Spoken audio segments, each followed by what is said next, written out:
Bonsoir à toutes et à tous, je vous remercie d'être connectés à ce live exceptionnel parce que je vais inviter quelqu'un qui va nous parler d'un sujet qui, je suis certain, vous intéresse toutes et tous, vous qui êtes entrepreneurs et qui souhaitez développer votre business en ligne.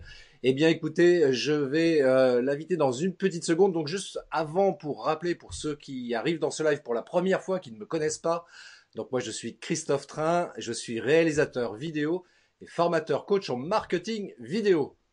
Voilà, ça c'est dit. Maintenant, je vais appeler mon invité.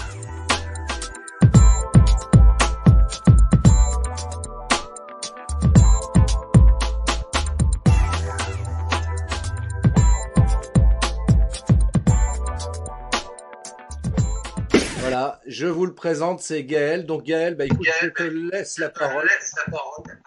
Je te laisse la parole. Et il y a un écho derrière moi. Je te laisse la parole. Présente-toi, s'il te plaît. Fais-nous un peu de storytelling. Tiens, allez. Tu veux un peu de storytelling pour commencer? Bonjour. Bonjour à tout le monde de la communauté de Christophe. Merci merci de m'avoir avec toi sur ton live. Ça me fait bien plaisir. Voilà que tu m'aies invité puis qu'on ait trouvé ce petit ce créneau horaire d'une heure pour qu'on puisse discuter. C'est vraiment chouette. Donc merci. Donc qui je suis? Je suis Gaël Régnier et je fais plusieurs choses. Tu vois, j'ai principalement ma spécialité c'est la vente et plus particulièrement la vente en ligne. Donc à travers le copywriting, donc ce qui est l'art de vendre avec les mots, et dans le copywriting, dans ce qui est les webinaires, ce que j'appelle les webinaires extraordinaires. Donc comment créer un message de vente impactant pour le vendre. Donc tu voulais un petit peu de storytelling, c'est ça un petit peu en anglais. Alors je vis à Londres, ça va faire 13 ans que je vis à Londres. Donc il y a certains mots que j'utilise et je les ai en anglais, je les ai pas tout le temps en français. En anglais on dit le mot conundrum. Tu vois, c'est quelque chose qui est un peu surprenant, Christophe. Tu vois, moi je suis, en fait j'ai un bégaiement et ce qui se passe, peu importe ça, en fait, j'ai décidé de pas être stoppé par rapport à ça, tu vois. Et donc je fais des lives, je fais des interviews. J'étais sur scène le week-end dernier chez Franck Maes. J'étais sur scène. Jeff Ruiz m'a invité pour parler 2 fois l'année dernière, une fois au congrès des infopreneurs sur les webinaires, une seconde fois au Web de Connect, et tout ça autour donc justement de mon expertise, de ma compétence du copywriting et plus spécifiquement sur les webinaires. Donc voilà, il y a d'autres choses que tu souhaites que j'aborde, qui seraient pertinents pour ta communauté, qui les intéresseraient.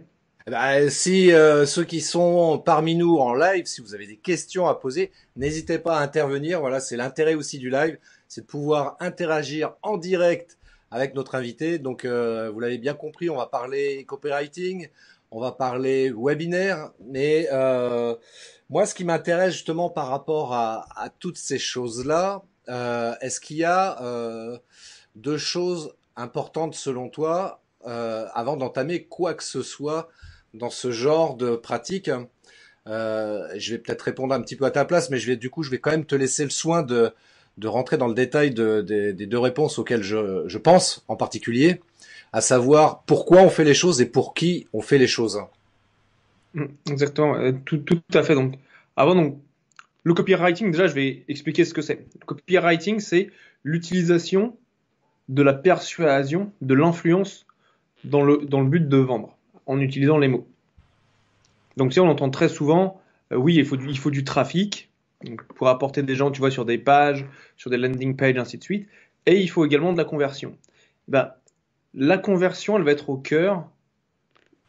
Le copywriting est au cœur de la conversion. Mhm. C'est la discipline donc qui va au-delà des mots.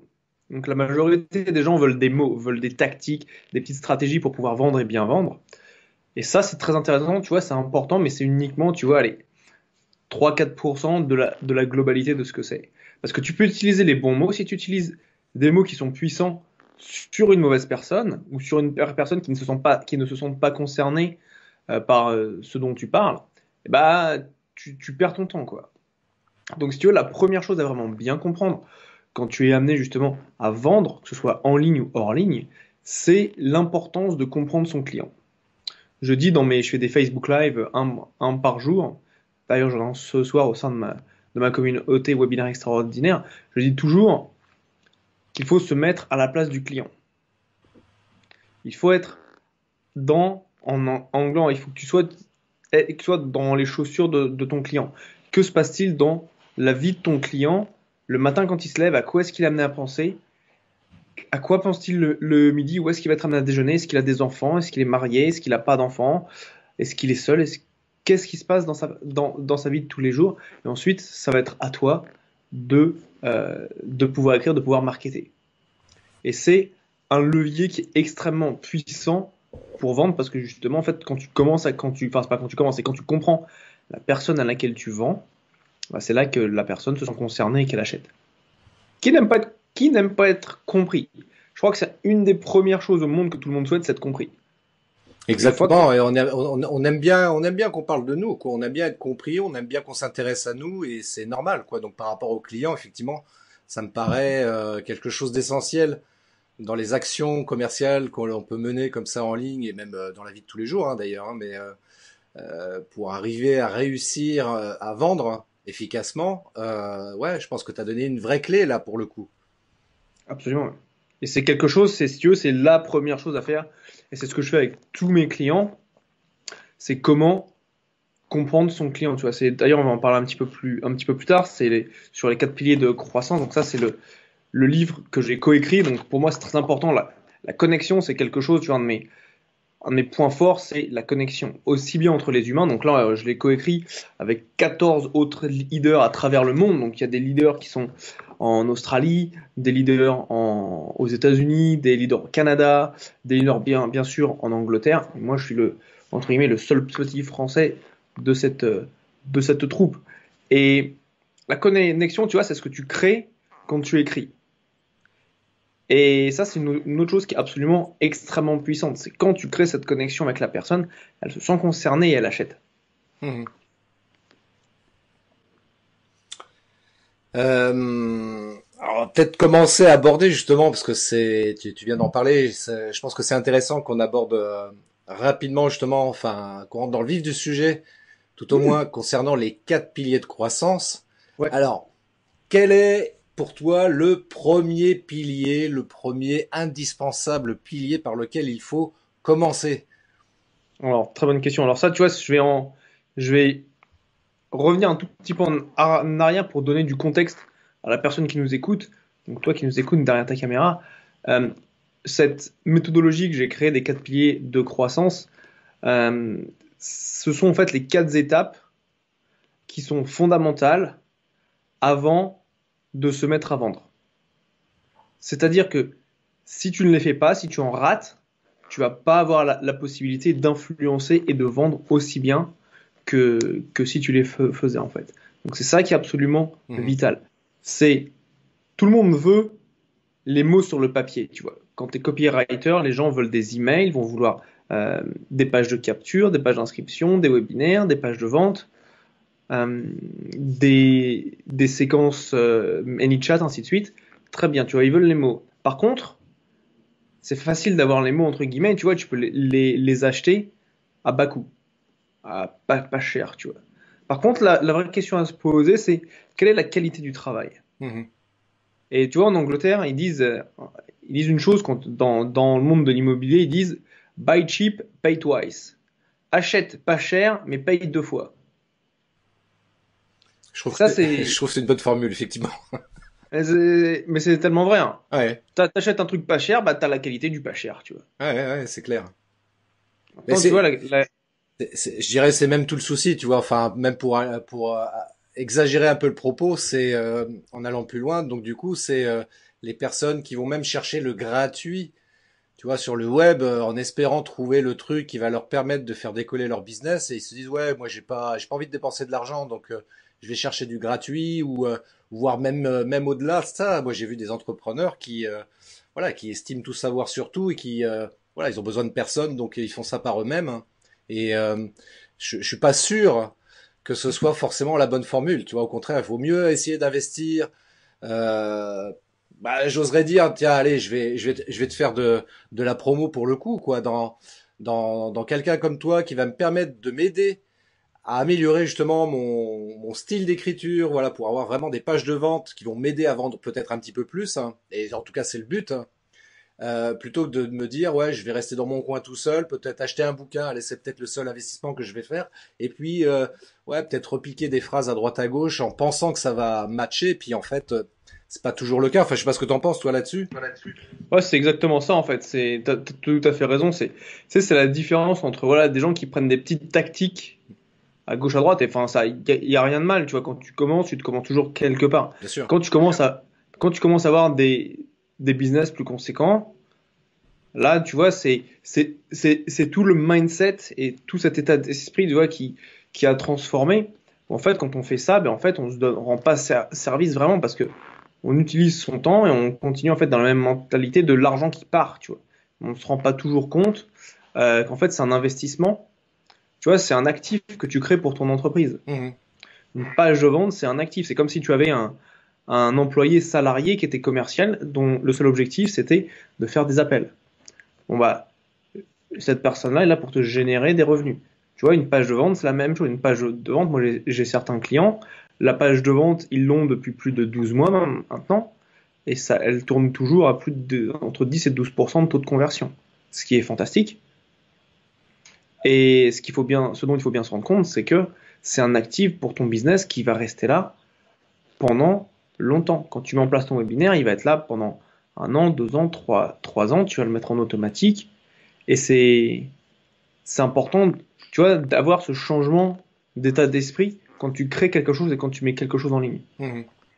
Et ça, tu peux pas, oui, tu peux l'avoir avec du gratuit, c'est sûr, mais il faut que les gens se posent cette question, tu vois. C'est, si par exemple, admettons, t'as une fuite dans ta salle de bain, t'as une fuite d'eau dans la salle de bain. Tu vois, je vais te dire un truc, il y a quelques semaines de ça, mes voisins du dessus ont eu leurs toilettes qui ont fui. Résultat des courses, j'ai le plafond qui est défoncé, il est tout jaune, il va falloir le refaire. Euh, Est-ce qu'ils se sont dit, non, stop, on va s'arrêter là, je vais aller sur YouTube et je vais regarder comment réparer mes toilettes qui fuient. Ils n'ont pas cherché à faire du gratuit, ils ont dit, non, je vais appeler un plombier. Ils appellent un expert. Mhm. Ils ne sont pas formés eux-mêmes. Quand tu as ta voiture, tu dois faire une vidange. Tu dis, je vais regarder des tutoriels sur YouTube pour savoir comment je fais ma vidange pour économiser les 50 euros du truc. Ou tu vas voir ton garagiste qui est expert qui fait ça tous les jours. Tu vois, c'est la même mentalité. C'est utiliser cette expertise. Tu vois, moi, ça va faire 3 ans et demi que je bosse dans cet environnement où je bosse avec, j'ai des clients vraiment excellents. J'ai travaillé avec Maxence Rigotier sur le webinaire de Roger Lannoy, avec Julien Musy, ainsi de suite. Là, je travaille avec une grande entreprise qui fait 13 milliards d'euros de chiffre d'affaires qui s'appelle Metro Cash and Carry. C'est les grandes enseignes qui fournissent comment ça s'appelle, tous les métiers de bouche, type les restaurateurs, ainsi de suite. Et, et c'est ça. Et le travail, tu vois, c'est tout ce que j'ai pu apprendre fait partie de l'expertise. Mhm. Donc c'est tout là la question, c'est oui, les mots sur le papier c'est important. Par contre, si tu prends les mauvais mots, il y a deux, enfin c'est même pas les mauvais mots. Si tu fais pas cette étude dont je parle des 4 piliers de croissance, il y a deux choses qui vont se passer. Et en fait, la majorité des gens ne se rendent pas compte. Et pourtant, ça, ça atteint leur business de manière, moi je la trouve incroyable. Première chose sur le court terme, donc souvent les gens, tu vois, quand ils se lancent, ils pensent court terme. Mais je reviendrai sur ça dans un instant.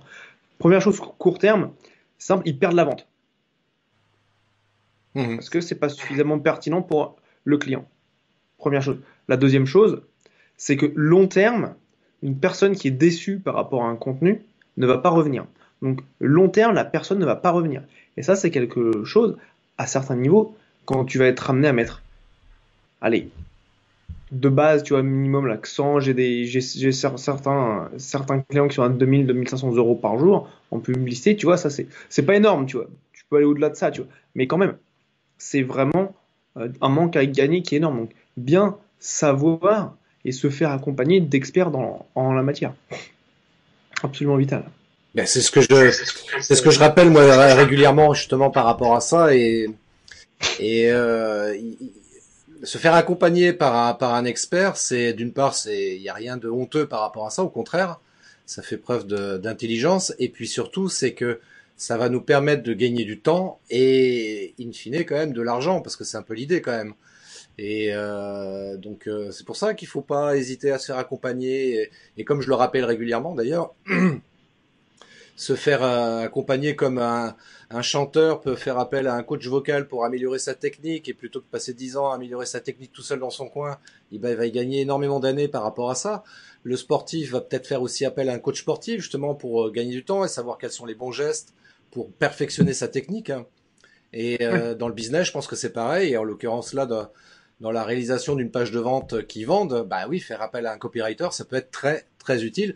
Ou alors éventuellement se faire former et voilà, comme ça on est sûr de générer du chiffre plus rapidement que tout seul dans son coin en essayant de choper ici ou là des trucs gratuits à droite à gauche. Ouais, en fait, et tout ça, quand on part sur ce sujet-là, c'est la question de, il y a deux choses à mon avis. La première chose, c'est avoir de la clarté par rapport à sa mission et par rapport à la vision de son business. Donc, si tu ne le sais pas, vraiment, demande-toi quelle est la vision par rapport à mon business, quelle est ma mission. Et c'est deux choses qui sont différentes, qui sont absolument vitales à définir. Parce que ce qui te permet, tu vois, de prendre les bonnes décisions. Les décisions qui vont dans le sens de ton objectif business. Mmh. Donc ça, c'est super, super important. Absolument, absolument critique pour le faire. Tu vois, la vision de mon business, elle est simple, c'est d'être le leader de la plus grosse communauté francophone de créateurs de webinaires de vente. Donc, quand j'ai des décisions à prendre et que j'en suis pas trop sûr, bon, bah, je m'en remets à ça. Je me dis, est-ce qu'en tant que leader de cette communauté, est-ce que cette décision est alignée ou pas? Et j'ai eu certaines décisions à prendre quand voilà, il y avait certaines sommes en jeu qui étaient voilà, qui étaient impliquées. Je me suis dit, voilà, est-ce que le leader, qu'est-ce qu'il ferait là maintenant pour être le leader? Mmh.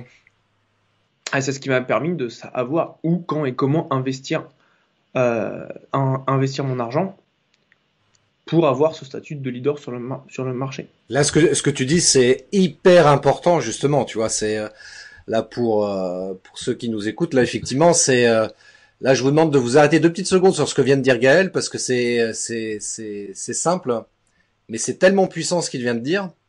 Et c'est ça qui vous permettra de ne jamais, jamais abandonner dans votre activité entrepreneuriale en ayant toujours cette vision. Bien souvent, il y a des entrepreneurs qui, à un moment donné, lâchent l'affaire parce que voilà, ils ont des difficultés, ça marche pas comme ils veulent, il n'y a pas les clients qui sont là au rendez-vous, etc. Et au lieu de se remettre en question et surtout de se rappeler et de revoir cette vision là qu'ils avaient initialement, là, ils arrêtent. Il faut jamais, jamais s'arrêter. On a une vision, on sait vers quoi on veut aller. Il faut toujours garder ça en tête. Absolument, et c'est qui est clé justement, comme tu dis, pour pouvoir avancer. Absolument. Et ça, je parlais juste avant tu vois, la différence entre le long terme et le court terme. Mmh.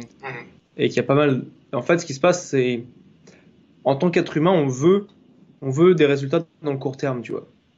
On veut, quand je bossais avec des entrepreneurs dans le fitness, dans la perte de poids, dans la nutrition. En gros, c'est simple, c'est si t'as la personne qui arrive à trouver une pilule magique qui te fasse perdre soit le poids que tu souhaites immédiatement ou soit avoir tous les muscles que tu souhaites immédiatement, tout le monde achèterait ça, tu vois. Mmh. Malheureusement, ça se passe pas comme ça. Mais dans le business, tu vois, c'est la même chose. Beaucoup, surtout, tu vois, les personnes qui se lancent, elles veulent des résultats rapidement. Et moi, je dis non, oui, c'est bien d'avoir des résultats sur le court terme, on en a besoin, tu vois, pour la trésorerie, absolument. Mais ce que je dis, c'est vise le long terme, parce qu'un jour, ton long terme devient ton court terme. Ouais, ouais, Donc, qu'est-ce que j'entends par là? c'est super important. C'est que si, admettons, voilà, pour toi, le long terme, on va dire, voilà, c'est 4 mois. Bon, bah là, tu te dis, ok, là, ce que je fais aujourd'hui, on est en février, ça va porter ses fruits dans 4 mois, donc mars, avril, mai, juin. Donc, ça portera ses fruits à la mi-juin. Donc, du coup, en fait, à un moment, ton long terme deviendra ton court terme.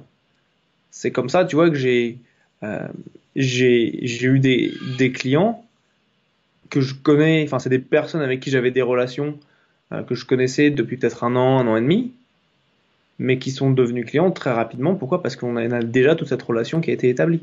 Mhm. Et donc en fait, euh, il faut voir justement cet investissement qu'on fait et qui nous rapporte.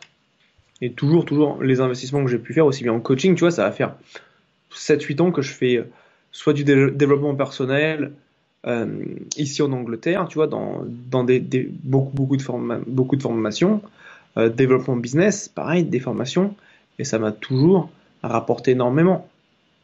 Et c'est ça qui est absolument clé, c'est Mais de voir carrément. les résultats et d'avoir le courage, ce que j'appelle avoir le courage de ses convictions. Carrément, carrément, c'est exactement ça. Effectivement, pour résumer, comme je viens de voir là sur le chat, Natacha qui dit notre why, notre pourquoi. Donc en somme, effectivement, c'est exactement ça que j'avais évoqué également il y a quelques minutes. Et ça, c'est indispensable. Alors justement, alors pour en venir précisément aux 4 piliers de croissance que toi, Gaël, tu nous proposes ce soir justement pour Oui, nous aider à essayer de booster notre business. Alors quel est le premier pilier par lequel il faut commencer? alors, très bonne question. Le premier pilier, c'est comprendre son client. C'est qui il est, et c'est, en fait, il faut se mettre à la place de lui, de la personne, mais pas dans sa journée de dingue, tu vois. Dans une journée moyenne, tu vois. La journée qu'il fait tous les jours, du lundi au dimanche, que se passe-t-il dans sa vie, tu vois. Pas la journée de ses rêves. Parce que la journée de ses rêves, c'est, comme je dis, dans ses rêves. Si son objectif, c'est d'être sur la plage, à boire des noix de coco, en regardant la journée se passer, il va pas faire ça tous les jours de sa, même si c'est sa journée de rêve, au bout d'un moment, il est humain et ça va le faire chier. Donc, ce qu'il faut voir, c'est sa journée moyenne. Celle qui fait sans trop se poser de questions, enfin, justement, quand il se pose pas de questions, à quelle heure est-ce qu'il va se lever, qu'est-ce qu'il va faire, est-ce qu'il a une femme ou un homme à côté de lui ou d'elle, qu'est-ce qu'il va lui dire la première chose le matin en se levant, est-ce qu'il va être heureux, est-ce qu'il va pas être heureux, est-ce qu'il va au petit-déj, qu'est-ce qu'il mange pour son petit-déj, où est-ce qu'il va, est-ce qu'il travaille, est-ce qu'il ne travaille pas, est-ce qu'il recherche un emploi, que fait-il, est-ce qu'il travaille de la maison. Ensuite, est-ce qu'il a des enfants? Est-ce qu'il les accompagne à l'école? Qu'est-ce qu'il fait le midi? Est-ce qu'il mange tout seul? Est-ce qu'il mange avec ses collègues? Est-ce qu'il mange avec des amis? Que fait-il? Pareil, le soir, et tu revois, tu vois, sa journée de cette façon-là. Et par rapport à lui, par rapport à la problématique qu'il essaye de résoudre avec toi que ton produit ou ton service résout pour lui, qu'est-ce qu'il a déjà fait? Qu'est-ce qu'il a déjà recherché comme solution pour résoudre son problème? Ou peut-être qu'il a jamais cherché de solution encore. Peut-être qu'il sait euh, que il ne sait que qu'il a un problème, tu vois, et pas qu'il y a des solutions qui peuvent l'aider. Donc ça, tu vois, c'est la première question. C'est qu'est-ce qu'il sait par rapport à son problème et quelles sont les solutions disponibles. Et ça va être à toi de bien l'identifier. Et qu'est-ce qu'il a fait? Est-ce qu'il a regardé sur Internet? Est-ce qu'il a parlé avec ses amis? Est-ce qu'il a acheté des magazines? Tu vois, quand j'ai acheté mon, mon premier appareil photo numérique en DSLR, j'ai acheté des tonnes et des tonnes de journaux sur la question, tu vois, qui les comparaient tous. Ah, Gaël, il y a, il y Oui, a, il y a effectivement une bonne question parce que j'allais rebondir là-dessus justement sur tout ce que tu es en train d'expliquer parce que c'est effectivement une question qui est récurrente justement quand on commence à parler de l'avatar client ou du persona ou du client idéal. oui. Pourquoi, enfin, Natacha nous dit, est-ce qu'on a vraiment le droit de connaître tout ça? Est-ce que c'est, enfin, moi je rajouterais en disant, est-ce que c'est vraiment important? Et puis surtout, pourquoi, pourquoi, pourquoi cibler, détailler de manière aussi précise le profil de ce client idéal? Pourquoi on doit procéder de cette manière-là? C'est quoi l'intérêt? C'est une très bonne question, ça. L'intérêt derrière tout ça, c'est, ok, de- grosso modo, quand tu as un business, soit tu te positionnes comme un expert, soit tu te positionnes comme un spécialiste. Pardon, soit tu te positionnes comme un généraliste, soit tu te positionnes comme un expert. Ok? Mhm. Ensuite, donc ça, c'est la première chose. Il y a pas de bonne ou de mauvaise réponse. Par contre, ce qu'il faut voir, et là, c'est très très simple, si par exemple tu prends un médecin, Moi, le but du business, c'est simple, c'est de maximiser, c'est de faire un maximum d'argent en un minimum de temps. Tu vois, c'est un peu le but du business, c'est voilà, de faire du cash. Comme quand tu joues au foot. Quand tu joues au foot, le but, c'est de mettre le plus de buts. Super simple. Tu as 90 minutes pour le faire. Si en business, c'était pareil, si tu avais 90 minutes pour faire un maximum d'argent, et qu'à la fin des 90 minutes, on dit voilà, on arrête tout, et on compte qui en a le plus, et celui qui en a le plus a gagné, tu vois. Bien sûr, tu l'adaptes en fonction de tes objectifs, parce que peut-être que ton objectif, c'est pas de faire le maximum, mais c'est d'avoir un business pour avoir un style de vie, tu vois. Mhm. Mais il faut quand même que tu atteignes ton objectif. Dans tous les cas, tu vois, si ton objectif, c'est d'arriver à 20 000 euros de revenus perso par mois, si on te donne, bah, soit tu le fais en 30 jours, ou soit tu le fais en 10 jours, et après, tu as 20 jours pour faire ce que tu veux, qu'est-ce que tu choisirais? Tu vois, c'est la question à se poser. Maintenant que je compare, tu vois, avec les médecins, qui va être le mieux payé entre un médecin généraliste et un cardiologue, par exemple? C'est une bonne question. Je pense que tout le monde l'a compris, évidemment. C'est le cardiologue qui sera forcément mieux payé parce que le généraliste, pour pouvoir générer entre guillemets 10 000 euros, si c'est l'objectif également du cardiologue, il va être obligé de voir énormément de patients. On est d'accord. Alors Hmm. que le cardiologue étant spécialiste, bah, il verra moins de patients et voilà. Tout le problème, il est là, quoi. Donc, est-ce qu'on souhaite faire du volume ou est-ce qu'on souhaite faire de la qualité? Ouais, enfin, tu peux même faire de la qualité dans du volume, Bien sûr, mais bien c'est sûr. Attention, je l'ai fait exprès de provoquer comme ça, mais c'est juste pour faire prendre conscience, tu vois, dans l'esprit des gens, quoi. c'est ça. Et en fait, et quand tu commences à avoir de la spécialisation, c'est là où tu apportes un maximum de valeur. Et le marché te rémunère au niveau de la valeur que tu lui apportes. Et si tu veux, plus tu vas être amené à être spécifique. Tu vois, par exemple, si je prends le cas du copywriting, tu vois, c'est l'utilisation des mots. Ensuite, moi, je rentre même dans le webinaire, tu vois. Mhm. Et là, tu vois, quand on en arrive au webinaire, mais en fait, j'ai un degré de spécialisation qu'une personne voilà, qui n'est pas spécialisée dans les webinaires ne va pas avoir. Pourquoi? Parce qu'à lui, il va rester trop générique. Et quand tu veux vraiment avoir des résultats pertinents, des résultats performants, bah, tu vas commencer à chercher un spécialiste, tu vois. Mhm. D'où l'importance de connaître son client idéal. Parce qu'une personne, je veux dire, quand tu prends une personne, tu vois, qui souhaite faire un webinaire, globalement, dans n'importe quelle industrie, tu as trois niveaux de personnes. Tu as les personnes qui débutent. Non, enfin, tu en as quatre, tu vois. Tu as les personnes qui savent même pas qu'il faut qu'ils fassent un webinaire. Donc, il faut les convaincre de se dire, ouais, ça, c'est une bonne idée. Ensuite, tu as les personnes qui ont passé ça et se disent, ah oui, ça pourrait être intéressant, mais est-ce que ça a marché pour moi? Ensuite, tu as celles qui ont commencé à se lancer et qui font leur premier webinaire, tout ça. Donc, celles, elles ont déjà fait plusieurs webinaires, très bien. Et en quatre, tu as celles qui font des webinaires très régulièrement, qui cherchent vraiment les, euh, les améliorations, les choses qui sont vraiment très spécifiques. Et chacune de ces personnes-là, tu vois, va avoir des besoins différents. Mhm. Je ne vais pas parler de la même façon à une personne qui a l'habitude de faire des webinaires qu'à une personne voilà, qui veut faire son premier webinaire. Et ça, tu vois, c'est quelque chose qui est clé dans ma communication euh, parce que je suis spécialisé dans les webinaires. Alors qu'une personne qui va être spécialisée dans complètement autre chose, eh bien, elle aura des conversations qui vont être différentes. Mhm. Elle va avoir des approches qui vont être adaptées. D'où l'importance de comprendre son client de cette façon-là. Oui, puis c'est vrai que le fait de pouvoir comprendre précisément son client, on va pouvoir adapter une communication très spécifique par rapport à lui. Parce que Exactement. c'est un peu le piège dans lequel on tombe généralement quand on débute. C'est d'avoir un discours un peu trop généraliste justement et forcément ça va être compliqué d'intéresser tout le monde. Et le fait d'avoir un discours très très précis en fonction de ce client idéal, de cette cible client précise, euh, forcément on va on va permettre aux gens de s'identifier beaucoup plus facilement. Moi, Exactement. c'est ça que je trouve intéressant dans cette démarche-là et donc forcément on va attirer beaucoup plus de monde. Enfin, tu as pas forcément, enfin, c'est pas forcément plus de monde, mais ça va être des personnes qui vont être pour qui c'est pertinent. Oui. Et elles vont te voir en fait. Et c'est là où vas devenir visible. Et la question là que je commence à me poser, c'est pourquoi est-ce que un tel veut travailler avec moi? Ah, ouais. À la place de se dire, ah oui, je veux travailler avec toi. Non, non, c'est pourquoi ce que je fais est tellement intéressant pour toi, ça résonne tellement avec toi que tu souhaites travailler avec moi. Moi, Mhm. simple, je me dis, j'ai une queue de personnes qui veulent travailler avec moi. C'est clair. Tu vois, là, par exemple, je sais que pendant un mois, je pouvais plus prendre de clients sur une de mes offres parce que j'avais rempli.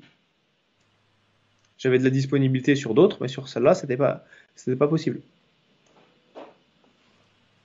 Et pourquoi? Parce que les gens viennent à moi. Et ça, tu vois, c'est quelque chose qui est absolument vital à partir du... Tu vois, je vais te donner un exemple. Depuis que je me suis spécialisé dans les webinaires, ça fait à peu près... Tu vois, je faisais du copywriting euh, en général avant. Enfin, en général, sans me spécialiser, sans dire, voilà, je suis spécialisé dans tel... dans tel... Eh ben, en fait, ce qui se passait, c'était bien. Par contre, c'était assez générique. Là, tu vois, depuis que je me suis spécialisé dans les webinaires et que je le communique ainsi, j'ai été invité, voilà, parler sur le congrès des infopreneurs. Je suis intervenu dans différents masterminds. Je suis intervenu au mastermind de Franck Maes qui s'appelle La Nouvelle Indépendance. Je suis intervenu dans le groupe privé de Maxence Rigotier par rapport au business. Je suis intervenu au mastermind de Philippe Béja. J'ai été invité encore une fois à parler, à être sur scène euh, au Web de Connect organisé par Jeff Ruiz. Là, je reviens de France où je suis intervenu à l'Ironman 3 de Franck Maes. Donc, si tu veux, ça, c'est parce que justement, je suis spécialisé. Donc, les gens me voient en tant que oui, bah, il fait ça. Donc, pour eux, tu vois, l'offre est claire. Mais Et c'est, mais comme c'est, l'offre est claire, mais c'est exactement ça. Et je suis sûr que chacun d'entre nous, on a rencontré déjà dans notre vie privée ce genre de situation parce que on est entre guillemets spécialisé sur un truc. Je sais pas, moi je sais faire la cuisine ou je sais faire tel plat en particulier. Forcément, les gens vont venir à moi naturellement vers moi parce que ils savent que je suis spécialisé dans ce truc-là. exactement, c'est tout à fait ça. Ça la différence avec le généraliste où là, bah le généraliste, il y en a plein. Hein, donc C'est exactement ça, ouais. Tout à fait. alors pilier Donc, numéro 2, Gaël, si tu veux. pilier numéro 2. Alors, le pilier numéro 2, c'est c'est les désirs et les peurs fondamentales des êtres humains. Mhm. Donc en fait, elles sont liées aux sept. Le petit secret, c'est qu'en fait, ça va être lié aux sept péchés capitaux. Alors, En fait, c'est quoi déjà les 7 péchés capitaux, tiens? alors ça, c'est une très bonne question. En général, j'ai des petites feuilles sur lesquelles enfin, j'ai tout ça noté, tu vois, dans un document. Donc c'est bien plus simple. Donc je vais te le sortir. Comme ça, ce sera tout fait. Comme ça, on sera good. Tu vois, j'ai des processus que je suis, donc c'est beaucoup plus facile. Et je vais te les faire en direct. Donc les sept péchés capitaux. Premier, tu as l'avarice. Et donc tu vois, par rapport à l'avarice, tu as toujours, voilà, ça va être une personne, en termes de désir, c'est une personne qui va en vouloir plus. En termes de peur, c'est une personne qui va avoir la peur du manque. Ensuite, tu as le péché de colère. Donc avec le désir, tu vois, le désir qu'il y a à la colère, c'est le désir de revanche et de justification. Et la peur, c'est la peur d'avoir peur, tu vois. On n'aime pas être dans une situation où on se dit, ouais, je vais avoir peur. Ensuite, tu as l'envie. Donc le péché d'envie, c'est le désir d'avoir mieux, car les autres ont mieux. Donc si tu veux, c'est vraiment la comparaison. Ensuite, en termes de peur, tu vois, donc du péché de l'envie, c'est le dégoût de soi et le syndrome de l'imposteur, qui Mhm. a détruit énormément de rêves. C'est ça, cette envie, tu vois. Ensuite, à la gourmandise, donc avec le désir, tu vois, de surconsommation et de confort, donc de toujours avoir mieux, tu vois. Et la peur, tu vois, qui est le manque de choix et de confort. Donc j'en ai pas assez. Après, tu as le péché de luxure, où là, c'est l'affection, l'amour et le sexe qui tombent dedans. Et en termes de peur, c'est la solitude. Donc, peur d'être seul. Et ensuite, tu as l'orgueil, donc le péché d'orgueil, avec le désir, tu vois, c'est d'être supérieur aux autres. Et aux peurs qui sont, voilà, être inadéquates et être en échec. Finalement, tu as le péché de paresse, avec le désir, voilà, cette facilité, et la peur du gâchis et de l'effort. Donc voilà, 7 péchés capitaux et comment est-ce que tu les appliques en fonction des désirs et des peurs. Donc en d'autres termes, c'est en rédigeant une page de vente, on va travailler sur ce côté émotionnel justement pour arriver à... Parce que je pense que fondamentalement, on est d'accord là-dessus de toute façon. Euh, Quoi qu'on fasse quand on est dans un acte d'achat, en général, c'est très rare qu'on fasse appel à la raison pour acheter quelque chose. C'est en général un coût émotionnel qui fait qu'on va acheter telle ou telle chose parce qu'on a vu un truc, on se dit tiens j'aimerais bien l'acheter, ça me fait plaisir. Et ensuite on va commencer à trouver une justification raisonnable qui va nous permettre Mm. de voilà, de dire voilà je l'ai acheté pour telle et telle raison quoi. Alors qu'en fait à la base c'était purement émotionnel. Et en copywriting c'est là-dessus qu'on va jouer justement sur ce côté émotionnel justement pour inciter les gens à acheter. Alors, c'est pas, et là, tu as tout à fait raison, tu vois, c'est, en copywriting, oui, ça c'est sûr. Et même plus globalement, tu vois, les gens achètent avec leurs émotions et le justifient ensuite rationnellement. Donc, faut pas oublier, tu vois, c'est la partie émotionnelle, la partie rationnelle. Mmh. Et en fait, ce qui se passe, c'est que oui, donc tu vas pas utiliser les 7 péchés capitaux ton, euh, dans toute la page, tu vas te concentrer sur un, voire deux, pour deux désirs et deux peurs. Et ça, c'est ce qui va permettre justement euh, d'attirer les bons clients, Mmh. les clients que tu souhaites.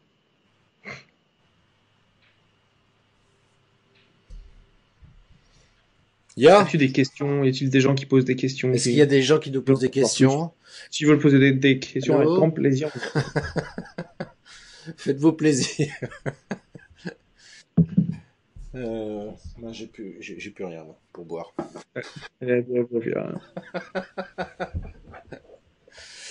Mais ouais, donc pour résumer déjà les deux premiers piliers, donc le plus important déjà, c'est de commencer par définir son avatar client parce que c'est ce qui va nous aider à orienter efficacement notre communication sur le web notamment.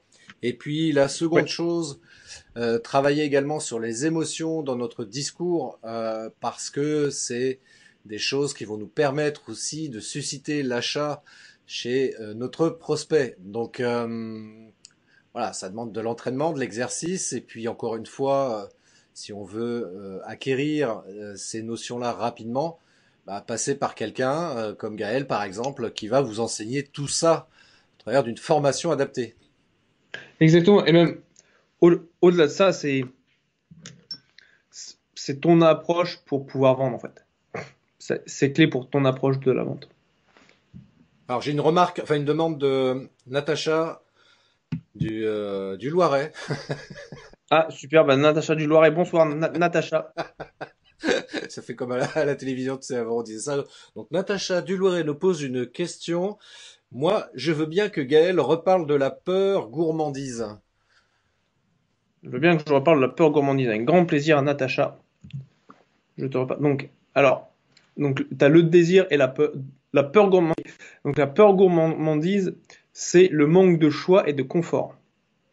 Donc, en gros, tu as peur de ne pas avoir suffisamment de choix. En gros, tu vas par exemple à la boulangerie, tu te dis aux mince, tu vois qu'il est midi, tu te dis oh purée, il y aura peut-être plus les, les chaussons en pomme que j'aime tant. Moi, c'est un truc qui m'est déjà arrivé. Je peux te dire que quand il n'y a plus les chaussons en pomme, c'est pas cool. Donc, manque de choix. Tu vois, tu dois prendre quelque chose d'autre et c'est pas ton choix principal. Et en fait, ce qui se passe, c'est que chaque personne, chaque être humain, a à un moment ou un autre différents désirs et différentes peurs associés à ces différents péchés. En fait, ce qui se passe, c'est que les gens ont deux principaux en permanence, tu vois. Qui fait qu'ils disent ah oui, ça, j'ai ça, j'ai ça, j'ai ça, j'ai ça. Donc voilà pour répondre à ta question, Natacha. Good. Alors, Gaël, si nous passions au pilier numéro 3. Bien sûr, avec plaisir. Alors le pilier numéro 3, donc là on a vu le client, ok. Maintenant, on va voir le marché. Donc le marché, quand tu regardes le marché, tu as deux aspects, donc qui sont piliers 3 et 4. Tu as dans le marché, donc le client, donc l'état de conscience du client. Donc ça qui est, ce qui est le numéro 2. Et le numéro 3, c'est euh, le niveau de sophistication de ton marché. Mhm. Donc le numéro et le numéro 4 est très important parce que c'est comme ça justement que tu sais comment te positionner. Donc ça c'est extrêmement vital pour pouvoir bien cibler sa communication. Mais avant, donc par rapport au client, la question c'est le niveau de conscience du client. Ok?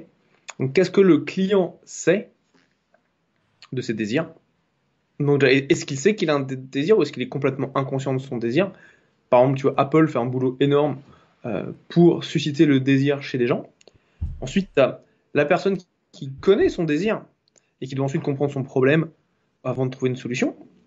Ensuite, au niveau 3, donc, ce sont des cercles concentriques, donc ils sont chacun l'un dans l'autre, et c'est les cinq étapes que chacun suit quand il achète quelque chose. D'accord? Donc Mhm. d'abord, t'es même pas conscient que tu en as besoin. Tu vois, si tu n'habites pas à Londres, ou si tu n'es jamais venu à Londres, t'es pas conscient que tu as besoin d'acheter une carte qui s'appelle une Oyster Card, tu vois.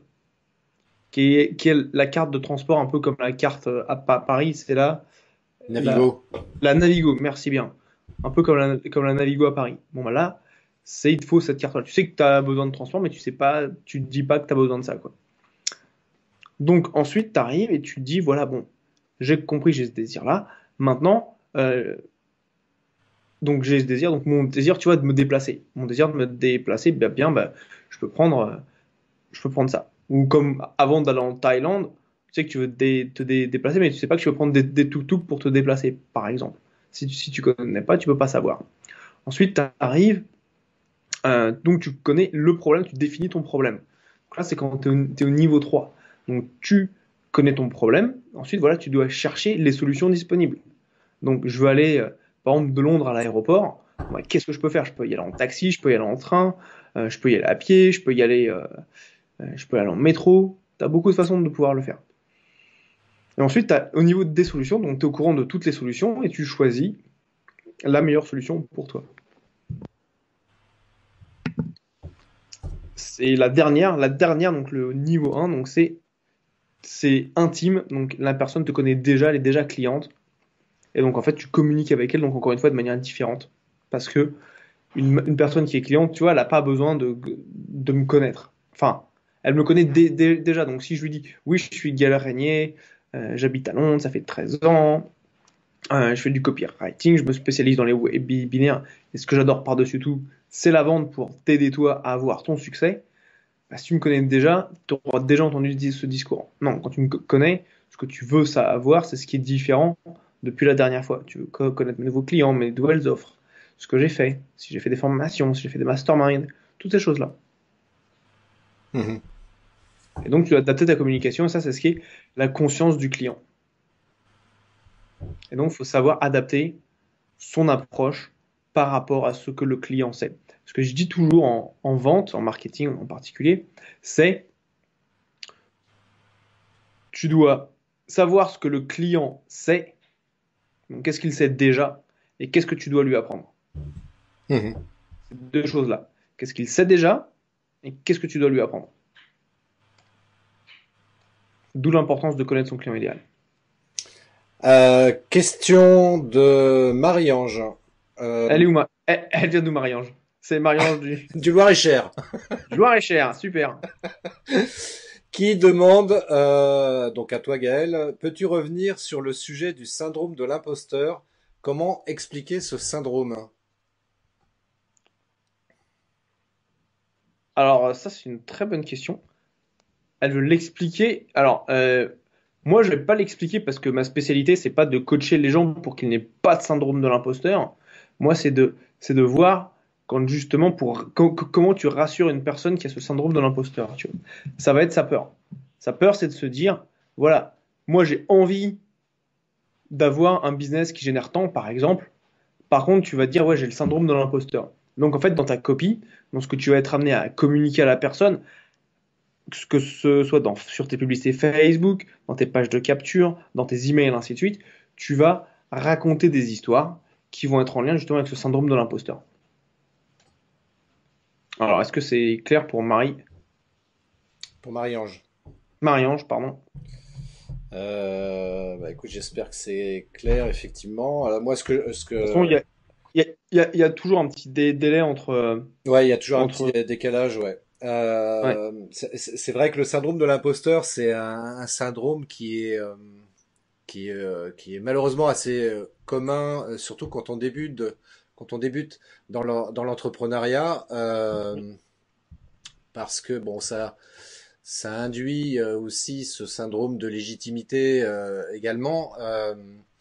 Et c'est vrai que c'est un vrai souci parce qu'on se demande pourquoi on est légitime de parler de telle ou telle chose. Moi, j'aime rappeler quand même par rapport à ça que, comme beaucoup d'entre nous, on est allé à l'école. Je pense au lycée par exemple.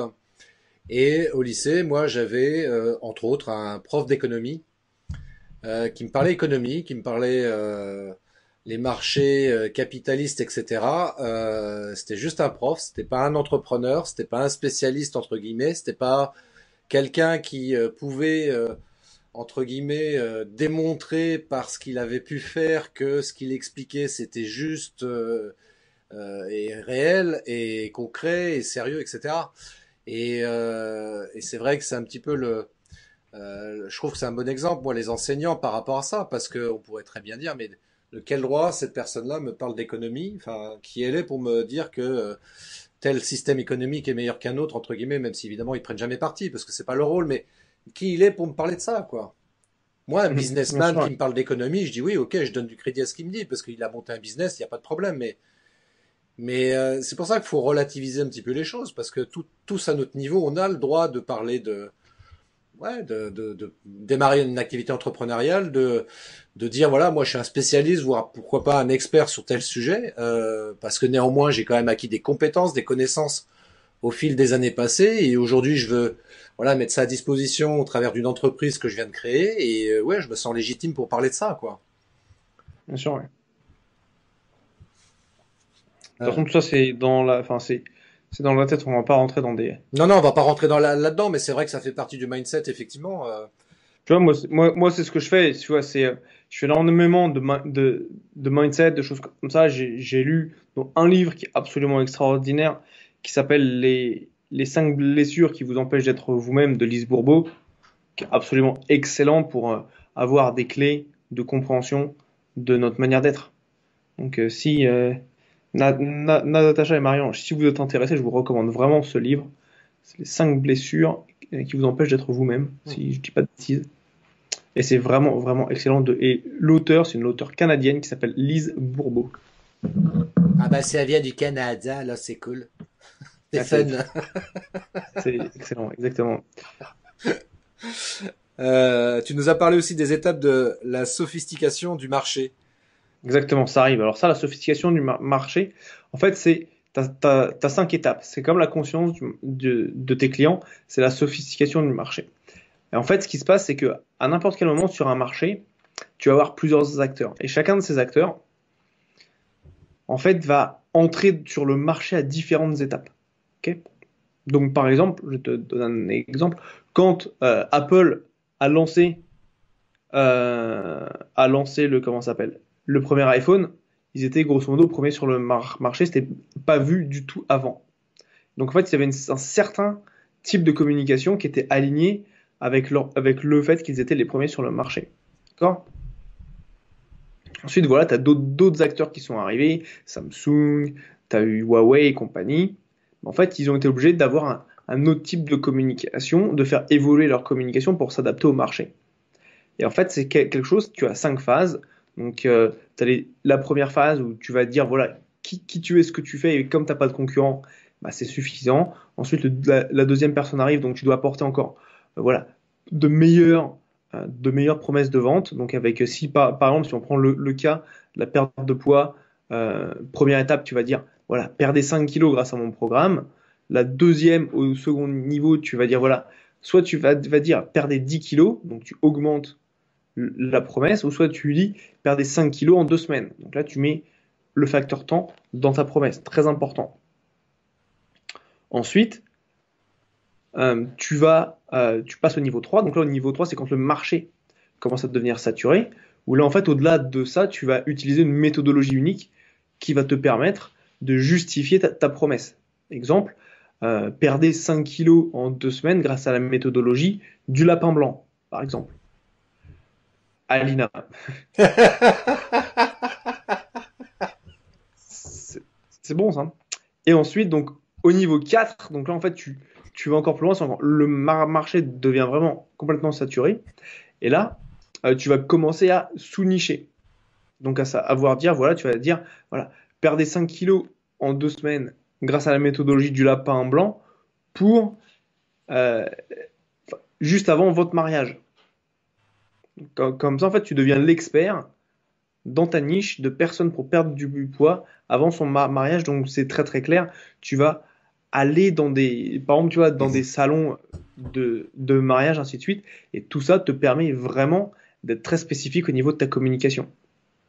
Parce que ça, c'est au-delà de connaître qui est son client idéal, c'est où est-ce que tu dois aller pour le trouver, tu vois. Mhm. Une personne qui s'adresse, qui veut aider les gens à perdre du poids et il s'adresse uniquement aux personnes qui vont se marier, ne va pas au même endroit qu'une personne qui aide les gens à perdre du poids s'ils ont, par exemple, voilà, s'ils sont atteints de diabète, tu vois, ça va pas être du tout de la même approche. Et tout ça rentre en considération au moment où tu définis ton client idéal. Et si tu fais pas ça, ça va être très difficile. C'est pour ça que c'est encore une fois, je fais de la redite du coup, mais ça me paraît essentiel quand même de l'avoir toujours en tête. C'est voilà, bien définir son avatar client dès le départ. Exactement, c'est tout à fait ça, tu vois. Ensuite, et donc tu continues, donc tu arrives ensuite au niveau 5, où là, le niveau 5, c'est en fait, tu crées un mouvement. Et donc là, par exemple, tu prends le cas, c'est comment tu appelles ça? Le CrossFit, par exemple, c'est un mouvement. La Zumba, c'est un mouvement où tu fais toujours du sport. Tu as un objectif, tu vois, de bien-être, de santé, jusqu'à un certain niveau, tu vois, de perte de poids. Mais par contre, quand tu fais du CrossFit, même si tu soulèves des haltères, tu ne t'identifies pas comme, voilà, quelqu'un qui va à la gym. Tu t'identifies comme quelqu'un, tu vois, qui fait du CrossFit. Ça, c'est très important de prendre ça en considération. D'ailleurs, il y a une blague très connue par rapport à ça pour faire de la musculation. Il y en a certains qui disent qu'il faut boire de la bière hein, parce que la bière ça désaltère. Hein. Ah oui?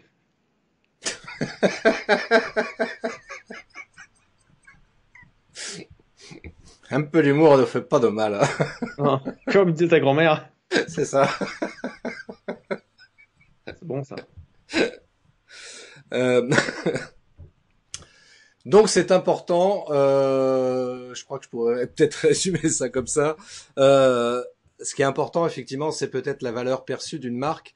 Pour revenir justement sur l'exemple d'Apple, euh, sans vouloir faire de prosélytisme pour Apple, mais néanmoins c'est vrai que ce qui a été sa force par rapport au monde du PC, c'est on a eu rapidement ouais, une valeur perçue très, très précise, très spécifique sur ce produit-là, Ouais. auquel les gens souhaitaient s'identifier, une grosse communauté en tout cas souhaitait s'identifier justement. Bah, eux, ils s'adressaient à 7% du marché au début, hein. Mmh. Ils s'adressaient uniquement aux personnes qui faisaient du graphic design. Oui. Donc les designers, Photoshop, les gens qui faisaient de la vidéo, c'était leur cœur de marché. Et je parle de ça, moi, quand j'étais en DUT SRC il y a peut-être bien 17 ans, on avait une salle de création vidéo uniquement de Mac. Parce que Mac était là, c'était l'outil pour faire ça. Donc ouais, D'ailleurs, c'était. Gaël, juste petite parenthèse, tu sais ce que veut dire PC et ce que veut dire Mac? Je sais que PC ça veut dire Personal Computer. Ah, pas du Mac, tout. je ne sais pas. Pas du tout. PC, en fait, ça veut dire Prehistoric Computer. Ok, d'accord. Alors que Mac, ça veut dire meilleur ami de Christophe. Ah, bien.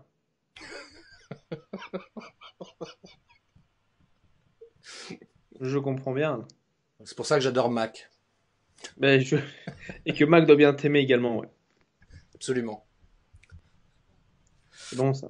Et histoire de détendre un petit peu, parce que là, ça fait un petit moment qu'on est ensemble, là, donc les gens doivent avoir du mal à garder leur attention, donc c'est important de mettre un peu d'humour. Il y a des sourires, hein, je vois là, j'ai le retour là sur. Ah oui, il y a des, ah oui, il y en Les a qui gens se marrent, effectivement, il y a des petits les smileys. gens sont taqués là. Merci pour tous les smileys. C'est bon ça. C'est gentil. Ça me fait plaisir. Euh, pour terminer, j'avais envie de te demander quels seraient pour toi les trois conseils que tu pourrais donner comme ça spontanément pour réussir à faire une page de vente qui vende? Ok. Première chose, c'est suivre les 4 piliers de croissance. Chaque fois que tu commences, parler à son client, le comprendre, c'est ça qui fonctionne. C'est le premier conseil. Bon, hormis venir travailler avec moi, ça c'est un conseil, oui, c'est normal, tu vois. Hormis venir travailler avec Gaël, que faire? Donc, première chose, comprendre son client, c'est absolument vital. Deuxième chose, avoir une structure puissante pour toutes ces communications. Ok? Parce que sinon, si tu pars à l'arrache, si tu fais les choses de manière assez, comment dirais-je? Ouais, sans structure, ça va être difficile pour le client. Pour la personne qui va te lire, ça va être difficile. Pourquoi? Parce que cette personne, tu vois, elle est sur un chemin de réflexion, elle veut aller de A à Z. Où A, elle débute et Z, elle a acheté. Et pourquoi elle débute? Elle débute parce qu'elle a un problème, elle a une douleur. Et je dis tout le temps, l'objectif du business, c'est d'être le spécialiste, le chirurgien, avoir un doctorat dans le problème de son client. Et donc, si tu veux, tu dois mieux le comprendre que lui. Et donc, en fait, ce qui se passe, c'est ton objectif, et ça, tu suis une structure pour bien vendre et mieux vendre. Donc ça, c'est absolument vital. Et dernièrement, que dire? La dernière chose, c'est tout se passe dans les tests. Mhm. Et en fait, c'est pas, tu fais une copie et ça y est, c'est fini à vie. Tu sais, c'est comme tout, hein. Les choses doivent s'entretenir. Et tu dois toujours les tester, faire en sorte que ça fonctionne mieux. Trouver des différenciations pour pouvoir améliorer tes résultats. Et la chose la plus importante, c'est de démarrer rapidement et de tester. Ça va pas être parfait du premier coup. Il y aura toujours des améliorations à apporter. Mhm. Même si, enfin, si un marketeur qui te dit, moi, c'est garanti que ça va réussir. Si t'entends ça, fuis immédiatement. Fuis. Ouais, fuis. C'est le truc. Si tu t'entends un mec qui dit, ouais, je te le garantis, c'est sûr que ça va marcher. Non, c'est pas sûr. Je peux te garantir que je vais travailler en profondeur sur ton avatar client. Je peux te garantir que je suis un processus qui a eu des résultats avec mes autres clients. Je peux te garantir que je vais certainement aller beaucoup plus loin que ce que toi tu attends. Par contre, les résultats, c'est le marché qui va les décider. C'est Mhm. pas moi. Et puis, comme on dit, enfin, pour rebondir sur ce que tu viens de dire à l'instant, mais il vaut mieux que ce soit fait que ce soit parfait. Donc, Exactement.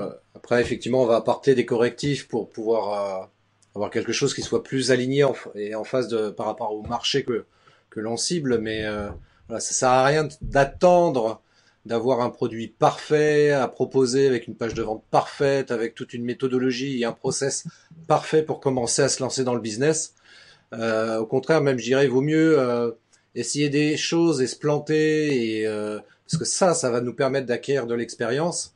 Et puis, bah voilà, surtout quand on démarre, on n'a pas forcément beaucoup de clients en général, et voilà, bah on essaye un truc, ça marche pas, c'est pas grave. Et puis on peaufine, on améliore notre process pour que si bien qu'à un moment donné, on ait quelque chose qui soit vraiment un peu plus au point. Encore une fois, pas parfait, mais beaucoup plus au point pour pouvoir atteindre une plus large communauté dans notre public cible, hein.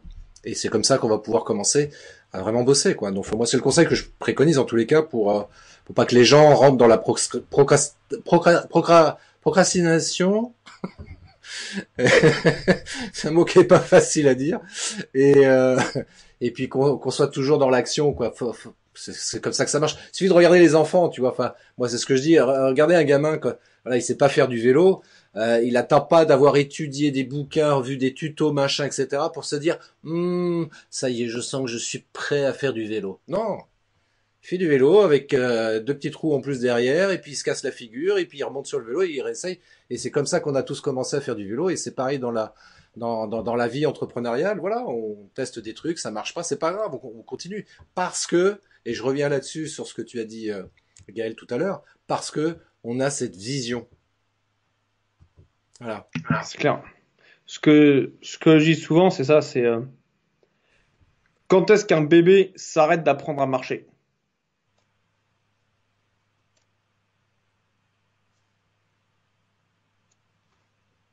C'est à moi que tu poses la question. C'est en général, ouais, à toi, à Je fais appel au Natacha, public. à Marie-Ange, Qui d'autre et toutes les personnes qui sont là mais qui n'ont pas laissé de commentaires. Quand est-ce qu'un bébé s'arrête de marcher?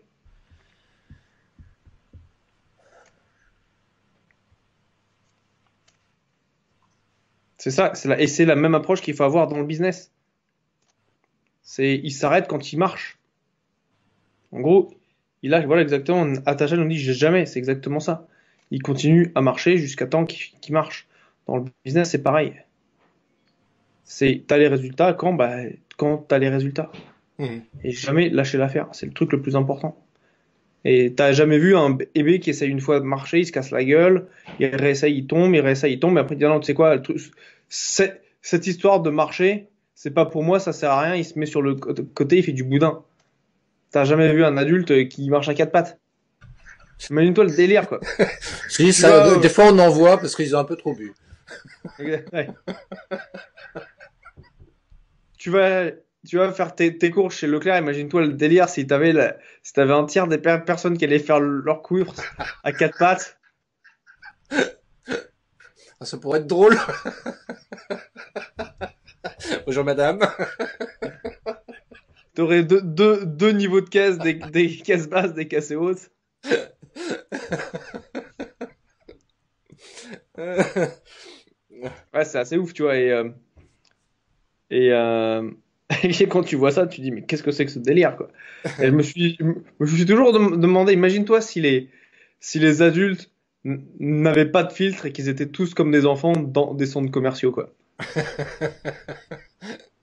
Ouais, bah, c'est tout le problème. Alors évidemment, il y a la société, les conventions, etc., qui fait que les adultes ne peuvent pas se comporter forcément comme un enfant de 10 ans. Et il y a certaines situations, évidemment, c'est juste compliqué, quoi. J'allais dire, c'est pas possible, mais en tout cas, c'est très compliqué. Ouais. Mais il faut que, je pense là-dessus, je me permets de rebondir là-dessus parce que c'est important ce que tu viens de dire. Mais de garder justement son âme d'enfant. Voilà, quand on a l'opportunité de pouvoir le faire et d'exprimer ça, c'est vachement important, quoi. C'est vachement important parce que c'est ce qui nous permet, justement, en gardant cette âme d'enfant, de pouvoir continuer à s'émerveiller quand on va regarder, par exemple, un paysage, un oiseau s'envoler, etc. Des choses que l'on perd quand on devient adulte parce que voilà, on rentre dans une espèce de moule, on n'a plus le droit d'exprimer nos émotions, notre sensibilité, etc., etc. Et c'est bien dommage. Voilà, c'était la petite Ouais. parenthèse. On n'a plus le droit, c'est surtout qu'on se le donne pas, tu vois. Oui, bah évidemment. On se donne plus le droit de pouvoir faire ça.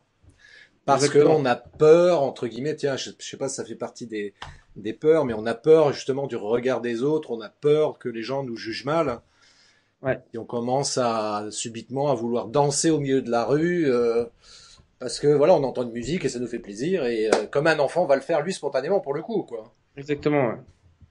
Absolument. Bien, bah écoute, Gaël, je pense qu'on est arrivé à la fin de ce live et je suis vraiment très triste que ce live se termine. Ah, Mais comme c'est dirait bon, l'autre, hein. il faut une fin à tout. Exactement. C'est marrant, c'était le sujet de mon email que j'ai envoyé ce matin, jeudi matin, pardon, mercredi matin. C'est d'ailleurs, tu vois, ma technique, quand tu parles d'avoir une fin à tout, Ah, c'est ma stratégie qui a tout le temps fonctionné quand j'ai des grosses décisions à prendre ou que j'ai quelque chose à dire à quelqu'un ou autre. Je m'imagine en fait sur mon lit de mort en me disant, putain, et si je pense à ça à ce moment-là, est-ce ah, que je vais, est-ce que je vais pas partir en regrettant, tu vois, ouais. en disant, putain, j'aurais dû faire ça, tu vois. Donc honnêtement, pose-toi la question, toi, la personne qui nous écoute, Natacha, Marie-Ange, toutes ces personnes, demandez-vous, est-ce que vous voulez vivre en vous disant, voilà, j'aurais dû faire ci, j'aurais dû faire ça, j'aurais dû passer à l'action. Parce que c'est ça, tu vois. Quand tu t'imagines ça, tu te dis, oh putain, c'est chaud. Et moi, c'est un truc qui m'a permis, tu vois, de me sortir de certaines situations, en me disant, non, moi, je veux pas avoir ces regrets ou ces remords-là, tu vois. Donc, Carrément, carrément. c'est bien pratique. En plus de la vision, c'est super, super important. Non, mais carrément, non, mais je sais que t'es ému, c'est pas grave, Gaël, mais c'est important. Alors, Gaël, justement, tiens, allez. Euh, Dis-moi, pour les gens dis-moi. qui nous ont regardés en live et ceux qui nous regarderont en replay, Oui. on souhaite te contacter, on veut suivre une de tes formations, machin. Comment on fait?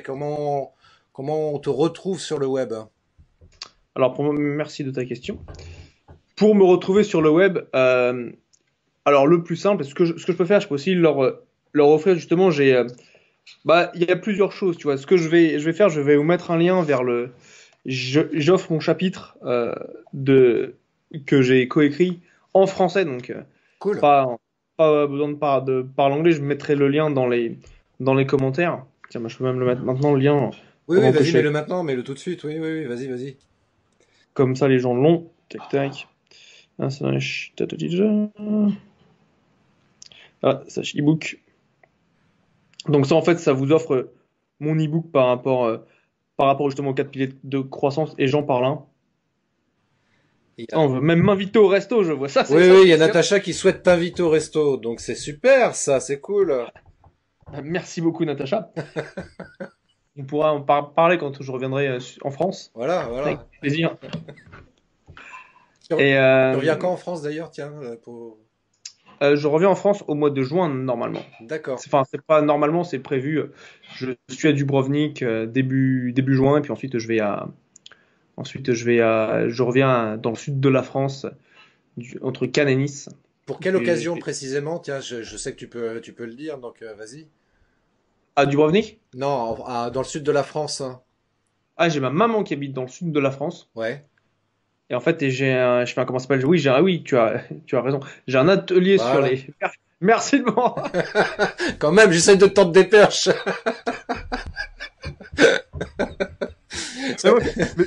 Qu'est-ce que je vais faire? Mais oui, tu as tout à fait raison. En fait, je viens juste de terminer dernier il y a 3 jours.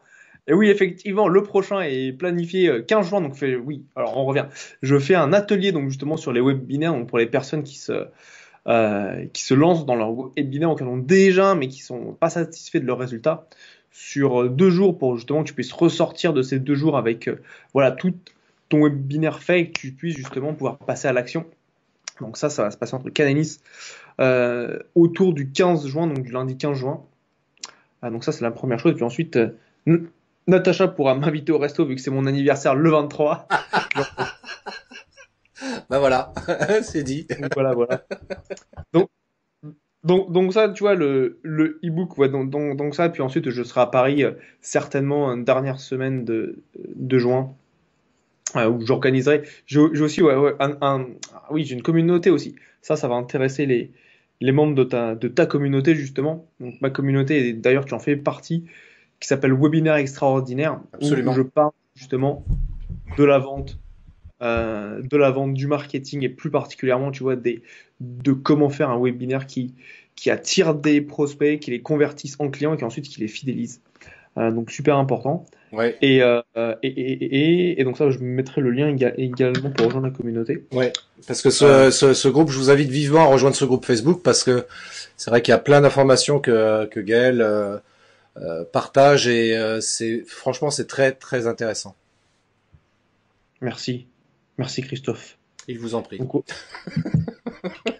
ouais, non, non, c'est cool. Et là, tu vois, on vient justement de faire, on a fait mardi soir, ce que j'aime faire justement, la connexion pour moi, c'est tout, c'est extrêmement important. Pour te donner une idée, j'ai été élevé en plus de mes parents, tu vois, j'ai encore mes parents, mais j'ai été élevé par 10 personnes différentes, dû justement au travail de mes parents. Mhm. Donc, pour moi, tu vois, la connexion, c'est quelque chose de vital.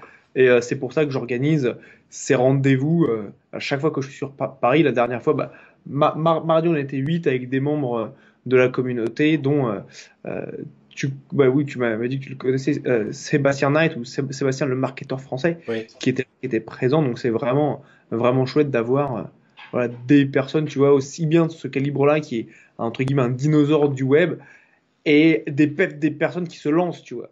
Donc vraiment avoir cet équilibre entre les personnes très avancées et les personnes qui se lancent dans leur business. Donc ça, c'est très très cool. Oui, oui, c'est super cool. Puis d'autant plus que ça permet de s'entourer de personnes qui sont dans cette dynamique et d'être entouré comme ça de personnes ouais, de personnes comme ça. Donc c'est c'est vraiment stimulant plutôt que d'être entouré de gens négatifs.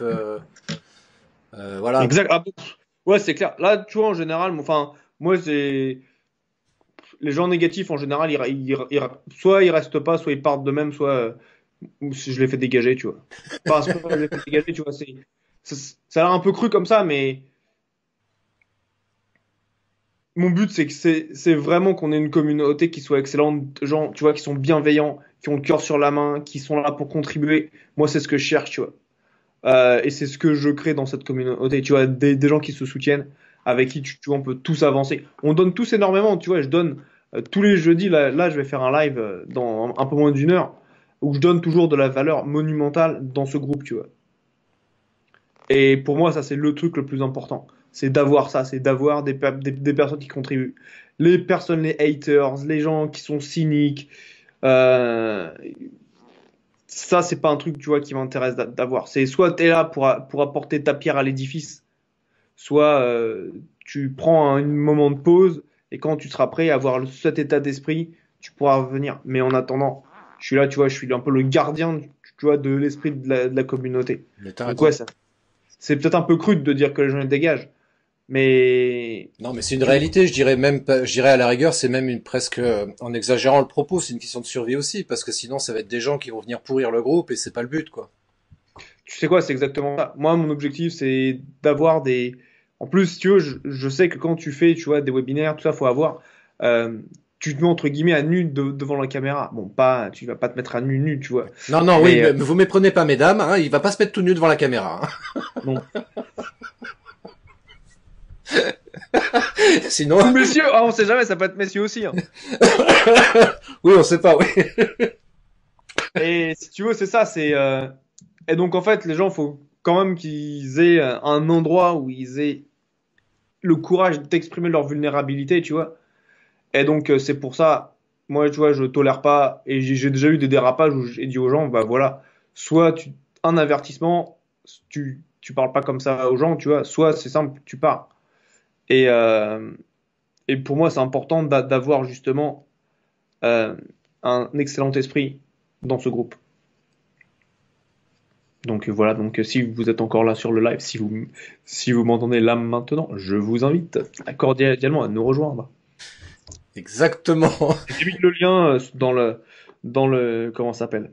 Dans le chat, oui, j'ai vu ça, donc c'est cool. Donc voilà, rejoignez la communauté de Gaël. Ça sera top, ça sera top. Je vais pas te retenir plus longtemps parce qu'effectivement, t'as ton Sûr. live qui va démarrer dans quelques minutes. Donc, bah, en tous les cas, je tiens à te remercier infiniment, Gaël, pour tout ce que tu viens de nous partager. Tu nous as donné plein de pépites, plein de bons conseils, et franchement, c'est top. Je te remercie infiniment. Et puis merci également à tous les gens qui nous ont regardés en live. Merci à ceux également qui nous regarderont en replay. Donc voilà. Donc merci beaucoup, Gaël. Avec plaisir, ça me fait toujours très plaisir, tu vois. J'ai un truc, c'est mon dernier mot à moi, ça, c'est simple. Mon objectif, c'est le succès des personnes qui m'entourent, que ce soit clients, prospects, des personnes dans ma communauté, c'est toujours avoir leur succès en tête. Exactement. Et puis moi, je terminerai par cette phrase aussi. L'important, ce n'est pas d'aller vite. Le plus important, c'est de ne jamais s'arrêter. C'est clair, absolument. Super. Sur ces bonnes paroles, Merci. je souhaite une bonne soirée, Gaël. Merci encore. Merci, à bientôt, prends soin de toi. Bah ouais, Christophe. Toi aussi. Au revoir, messieurs, dames qui ont regardé. Ciao.